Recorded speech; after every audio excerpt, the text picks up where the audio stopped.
You're just dead weight, Nate snarled, yanking the ticket from my hand. I should have brought Maddie instead. I watched him jog towards a woman with a smug smile. By the casual swing of her blonde hair and the way she leaned into him, I knew it was Maddie Harper. I felt a calm satisfaction wash over me. Taking out my phone, I texted, Phase 1 complete. Hours earlier, at our apartment in Chicago, Nate had thrown his clothes into a suitcase, barely looking up. This trip is long overdue, Evie, he said, his tone meaning more pressure than excitement. Sure, Nate, I replied, folding his shirts neatly. I can't believe we're actually doing this. Our relationship had always been complicated. We met in graduate school. The passion was immediate and intense, but years down the line that fire had cooled to a flicker. Nate's obsession with his work, the long nights and dismissive sighs, were nails in our marital coffin. He suddenly suggested a honeymoon after 4 years of dreary anniversaries and broken promises. Why now? My gut wrangled with suspicion, but I smiled and went along. Every action I took moved the pieces of a larger plan. Are you going to pack your swimsuit, or are we sticking to the mountains? I asked, trying to keep my tone light and casual. Nate looked up, a flicker of confusion in his eyes. Mountains? Definitely. I need a break from everything, including you. Those words stung, but not unexpectedly. I'd heard worse in the past year. Nate's affair with Maddie wasn't a secret to me anymore, though he thought it was. I'd confronted him, but he dismissed me as paranoid, again and again, but actions spoke louder than accusatory words. At the airport, Nate's irritation grew palpable as we waited in the endless security line. Can you at least hurry up? He snapped, glancing at the clock. We'll miss our flight. I kept my composure, smiling politely at the TSA agent who took her sweet time checking our IDs. Nate impatiently tapped his foot, oblivious that this trip wasn't destined to be another of his getaways. We reached Gate 17, and I saw her, Maddie, in a red coat and a look of unbridled glee. Nate rushed up to her, barely a goodbye thrown my way. I watched the two chit-chatting, a hollow sense of betrayal transforming into a strategic calm. Taking out my phone, I sent the text. Then I walked, unwavering, towards the neighboring gate. Instead of Alaska, my final destination was a small cafe in O'Hare where Tim, my tech-savvy brother, awaited me. Is it done? He asked as I slid into the booth. Yes, I nodded. Tim pulled out a laptop, its screen blinking with messages. Everything's set. We've got the evidence we need. Ready for the public showdown? I sipped my coffee, steeling myself for what was to come. Absolutely. He won't know what hit him. We watched Nate and Maddie pass by, engrossed in each other. They were blissfully unaware of the storm building around them, but they'd soon feel its full force. Looking at my reflection in the cafe window, I didn't see the hurt wife. I saw the woman ready to reclaim her strength, not through tears and tantrums, but through calculated justice. I glanced back at Tim. Let's go. Time's ticking. Alaska awaits.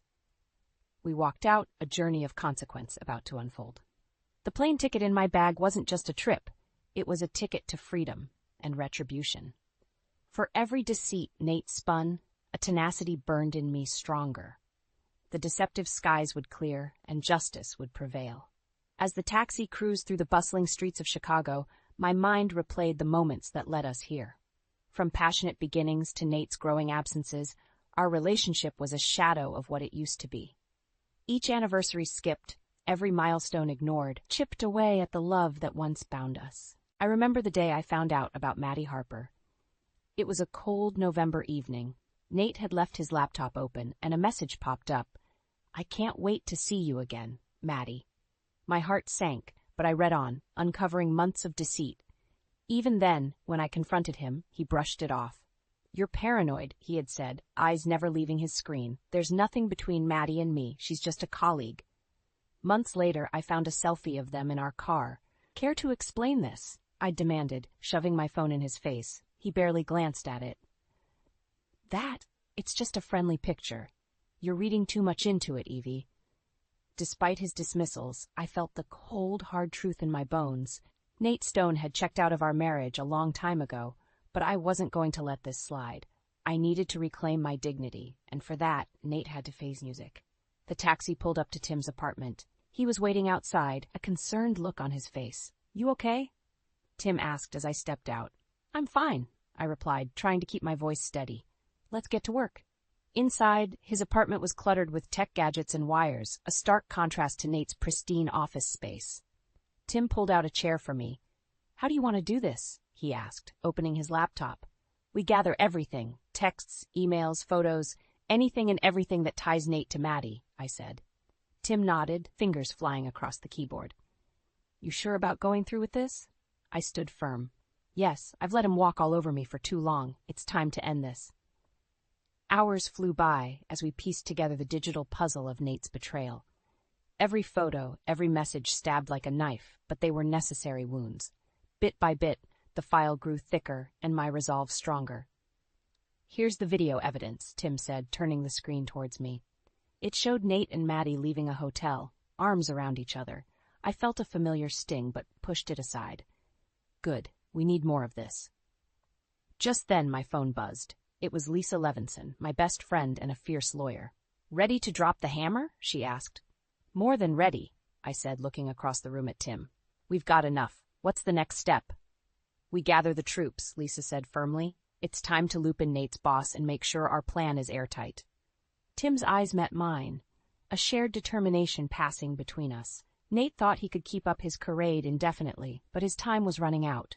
Every lie, every moment of gaslighting was about to cascade into a tidal wave he couldn't escape. I looked at the assembled evidence, a sense of finality settling over me. This was it. The collapse of Nate's double life was imminent. And as the pieces snapped into place, there was no turning back. This wasn't about revenge anymore. It was about justice, and Nate Stone was about to get a hefty dose of it. Tim's fingers danced across the keyboard, pulling up more and more evidence against Nate. Every new piece of information was another nail in the coffin of our marriage. We had gathered enough to paint the full picture of his deceit. Now it was time to bring in my closest allies. "Lisa's on her way," Tim said, not looking up from his screen. He was so focused, every click another bullet loaded in our arsenal. Minutes later, Lisa swept into the room, her presence commanding. She dropped her bag on the table and flashed a determined smile. "Let's make sure Nate doesn't wriggle out of this." "Look at this," I said, pushing a file towards her. "Emails, texts, even photos. It's undeniable." Lisa grinned. "He's going to wish he never crossed you, Evie." "I need him to face the consequences, Lisa. Not just for me, but for every lie he's told." She nodded, setting down a stack of legal papers. "We've got grounds for a solid case. Infidelity, emotional distress, you name it." Tim's phone buzzed. "Mark's in," he said, glancing at me. "Nate's boss wants to meet us. He didn't look pleased when I told him what Nate's been up to." A surge of determination washed over me. Good, the more eyes on this, the better. Tim looked concerned for a moment. "You know this could ruin Nate professionally. Is that what you really want?" I met his gaze steadily. "He ruined our marriage. It's only fair his actions have consequences." Hours blurred by as we fine-tuned our plan. Calls were made, meetings arranged. Everything was aligning perfectly. But amidst the planning, my mind frequently drifted back to Nate's dismissive attitude. The way he brushed off my concerns, his blatant disregard for our relationship. A vivid memory resurfaced of our last anniversary. I'd set up a candlelit dinner, dressed in his favorite outfit. He'd walked in, eyes glued to his phone, muttering a quick, "Not in the mood, Evie," before retreating into his office. The sting of that moment fueled my resolve. As the sun set, we wrapped up our preparation. I turned to Lisa. "Tomorrow, we confront him in Alaska. Everything needs to be perfect." "Nate won't know what hit him," she assured. Tim nodded, packing up his laptop. "I'll be there early to set up the tech, every angle covered. And I'll handle the legal side," Lisa added. I looked between my two closest allies. "Thank you, both of you. This isn't just about Nate anymore. It's about reclaiming my life." Lisa placed a hand on my shoulder. "We've got your back, Evie. Always." The night air was crisp as I left Tim's apartment. The skyscrapers of Chicago loomed overhead, but I felt taller, more confident than ever. Nate thought he could undermine me, brush me aside. Tomorrow, that illusion would crumble. Back at my apartment, the silence was deafening. But it was a silence filled with anticipation, not loneliness. I wasn't the same Evie who had begged for Nate's attention. I was stronger, ready for whatever came next. The next morning, we headed towards the airport. My luggage was light, but my heart felt heavy with the weight of what was to come. But there was no turning back now. As I walked towards the gate, I imagined Nate's smug face turning to shock, to desperation. He'd finally understand the gravity of his actions. Alaska awaited, and so did the reckoning. I pulled out my phone one last time before boarding. "Everything set?" I texted Tim. "Locked and loaded," came the reply. I smiled, slipping the phone back into my bag. This was it. My journey to retribution and reclaiming my life had begun, and Nate Stone's world was about to come crashing down. As our plane neared Alaska, my gaze drifted out the window. The mountains below were cold and unyielding, just like my resolve. Tim had arrived earlier and was already setting up. Lisa was seated next to me, flipping through our evidence one last time. "Nervous?" she asked, eyes not leaving the papers. "Not really," I said. "I've been waiting for this moment too long to be nervous now." Arriving at our destination, Tim greeted us with a tight nod. "Everything's in place. Nate and Maddie are at their hotel, unsuspecting." The tension between Nate and me had been at an all-time high leading up to this trip. Every word exchanged was laced with animosity.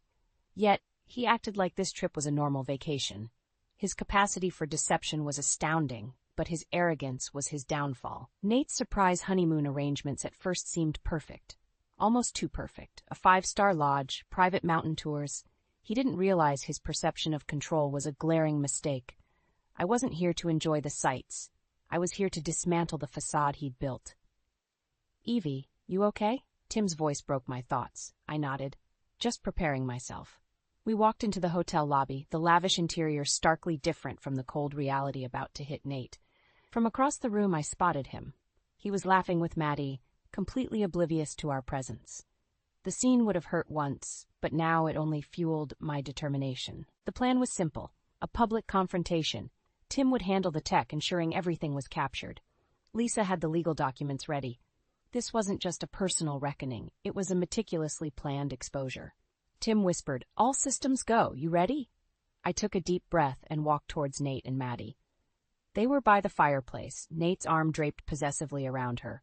I felt a surge of cold rage, but kept my voice calm. "Nate," I called out. The sound of his name made both of them turn. His expression hardened when he saw me. "Evie? What the hell are you doing here?" "Completing our honeymoon, remember?" I replied, stepping closer. "But I think we need to clear some things up first." Maddie looked confused, then wary. "Nate, who is this?" Nate's face twisted, a mix of anger and panic. "This," he spat, "is my wife, Evie, unfortunately." I ignored the sting of his words and nodded to Tim, who began recording. "Maddie, it's time you learn the truth." Nate tried to cut me off. "Evie, don't do this here. Not now." "Oh, but now is perfect," I said, pulling out the file. "Emails, texts, photos. You've been cheating on me for months, Nate, and you need to face the consequences." Maddie's eyes widened, then narrowed at Nate. "Is this true?" Nate tried to bluster his way out. "Maddie, it's not what it looks like." "She can see exactly what it is," I retorted, tossing the photos onto the table. "You've manipulated and lied to both of us. It's over, Nate." He lunged towards me, but Lisa stepped in, placing the legal documents between us. "Time to face the music, Nate," she said, voice icy. "You'll regret this," Nate hissed, eyes darting around as if looking for an escape. "Not as much as you'll regret underestimating me," I replied. "Tim, how's our audience?" Tim held up a phone. "Nate, meet your boss. Mark's watching right now." The color drained from Nate's face. "Evie, please, don't do this." "It's already done, Nate," I said. "This is just the beginning." As the reality of the situation sank in for Nate, I felt an overwhelming sense of liberation. The mountains of Alaska loomed in the background, a fitting witness to the end of Nate's mountains of lies. This confrontation was the first step towards reclaiming my life, and I intended to savor every moment of it. Nate's face drained of color, his eyes wide with shock. He tried to form words, but nothing came out. I watched him, feeling a cold satisfaction. This was just the beginning. Tim kept recording while Lisa handed Nate a pen. "Time to face the consequences, Nate. Sign these," she commanded. Nate's hand trembled as he took the pen. Maddie stood up, confusion giving way to rage. "How could you do this, Nate? To both of us?"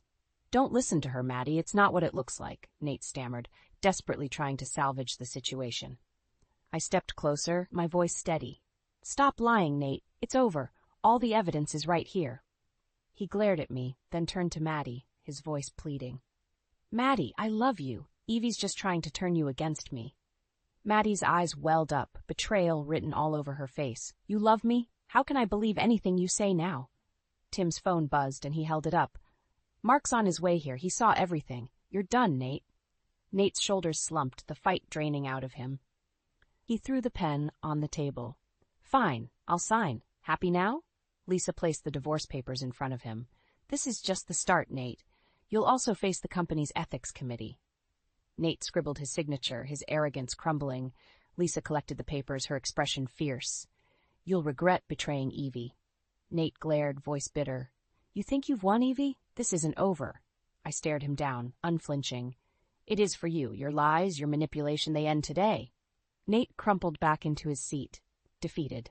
Just then, Mark walked into the cafe, flanked by a few colleagues. His face was grave, eyes fixed on Nate. We need to talk. Maddie stood up, tears streaming down her face. I can't believe you did this to me. I thought we had something real.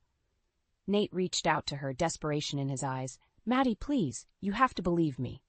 She shook her head, backing away. No, Nate, we're done.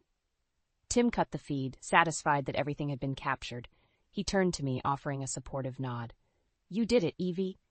Mark approached, a mix of disappointment and anger on his face. Nate, pack your things when we get back. You're suspended, pending investigation. The weight of his words hung in the air, sealing Nate's fate. I felt a wave of relief. The confrontation was intense, but it was necessary. Nate had to face the consequences of his actions. Walking out of the cafe with Tim and Lisa, I inhaled the crisp Alaskan air. This was the beginning of a new chapter. I wasn't entirely free yet, but the chains of my past were breaking. This is step 1, Lisa said, looking at me. Next, we finalize the divorce and move forward. I nodded, determined. I don't just want to move forward, I want to thrive. Tim smiled, wrapping an arm around me. And you will. We'll make sure of it. As we walked down the street, I felt lighter, a sense of liberation taking root. The road ahead was still long, but I was ready. With supportive friends and a renewed sense of self, I was prepared to face whatever came next. The chill of Alaska contrasted sharply with the warmth of my resolve. Nate's deceit had crumbled, and from the rubble, I would build something stronger, more resilient. For the first time in a long time, I felt truly alive. And as we headed back to Chicago, I knew one thing for certain. My story was far from over.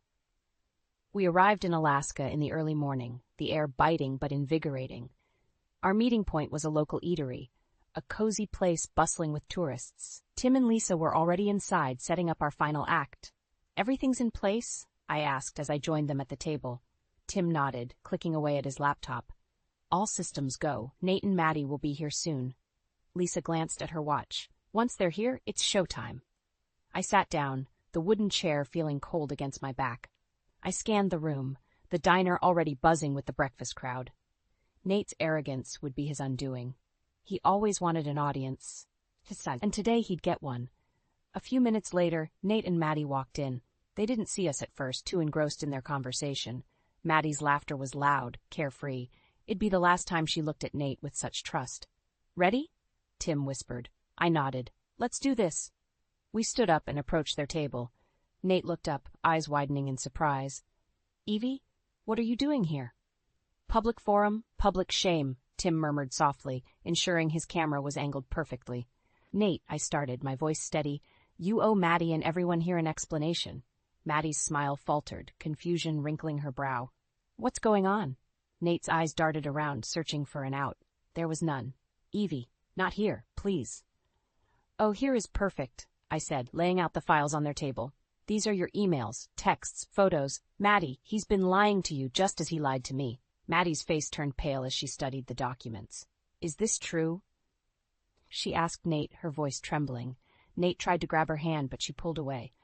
Maddie, listen to me. This isn't what it looks like. She stood up, her chair scraping loudly on the floor. Then what is it, Nate? Explain. People in the diner were now paying attention, whispers traveling through the room. Nate's facade was crumbling. It's complicated. Not really, I interjected. You betrayed both of us, and now everyone knows. Mark walked in then, his face grave. He pushed his way to our table, eyes locked on Nate. We need to talk, he commanded. Nate's shoulders slumped, his defiance turning into desperation. Mark, you don't understand. Mark ignored him and turned to me. Evie, I saw the footage. You've done the right thing. I thanked him, feeling a rush of validation. Nate turned to Maddie, his voice a whisper. Please, forgive me. Maddie shook her head, tears streaming down her face. I was a fool to believe you. Lisa stepped forward, legal documents in hand. Nate, these are the consequences. You'll sign the divorce papers now, or we take this to court. Publicly. Nate's face contorted with rage. You can't do this. Oh, we can and we will, Lisa shot back. You played with lives, Nate. Now pay the price. Under the weight of the stares and the irrefutable evidence, Nate finally cracked. He signed the papers, his hands shaking with every stroke of the pen. It was over. He was finished. Mark gave Nate one last look of disdain. Your office will pack your things. Don't come back. As we left the eatery, the weight of years slipped off my shoulders. The chill in the air felt liberating. This was more than just revenge. It was reclaiming my life. Lisa squeezed my arm. You did it, Evie. He faced the music. Tim pulled me into a hug, and he'll never forget it. The road ahead was uncertain, but one thing was clear. I was free from Nate's shadow. Alaska's cold landscape was a stark backdrop for this chapter closing, and upon returning to Chicago, I'd start anew. With Tim, Lisa, and my unyielding resolve, I was ready to face whatever came next. Nate Stone was exposed, and Evelyn Stone was reborn. Back in Chicago, I felt a strange combination of relief and exhaustion. Nate was exposed, but the aftermath had just begun. I met Lisa at her office, ready to tackle the next steps. Here are the finalized divorce papers, Lisa said, sliding them across her desk. Once he signs these, it's legally over. And if he refuses, I asked, though I knew the answer. He won't. Not after everything. He knows his position is weak, Lisa assured me, her confidence unwavering. A knock interrupted us, and Tim entered with a file folder. Got the receptionist at Nate's office to pull his work emails, more leverage. I took the folder, glancing through the contents. Perfect. We'll need all the ammunition we can get. Later that afternoon, Nate's name flashed on my phone. Reluctantly, I answered. Evie. His voice was a mix of anger and desperation. We need to talk. We have nothing left to say, I replied coldly. Sign the papers, Nate. It's over. You think you're so clever, ruining my life like this? His tone turned vicious. You'll pay for this. I felt a surge of defiance. You brought this on yourself. Accept the consequences. I hung up, meeting Lisa's approving nod. He'll crack. He always does. The next day, Nate showed up at Lisa's office, his smug demeanor replaced by desperation. He tossed the signed papers on her desk. There. Happy now? You have no one to blame but yourself, Lisa retorted, not even looking up from her desk. Get out, Nate, I said, my voice steady, and don't contact me again. He stormed out, slamming the door behind him. I felt a sense of finality. It was truly over. Lisa picked up the papers, leafing through them. With these signed, you're free, Evie. As the legalities wrapped up, I focused on rebuilding my life. I found a modern, cozy apartment downtown, a fresh start away from the ghost of Nate. Moving in, I felt a sense of self-reliance that had been missing for so long. One evening, as I unpacked, Tim and Lisa came over, bringing takeout. We sat on the floor, surrounded by half-open boxes and the scent of pad thai filling the room. Your place has potential, Tim said, slurping noodles. Like you. I smiled, feeling a warmth that had been absent for years. Thanks, Tim. It's good to start fresh. Lisa raised a glass of wine. To new beginnings. As we clinked glasses, the future felt wide open. My career picked up as well.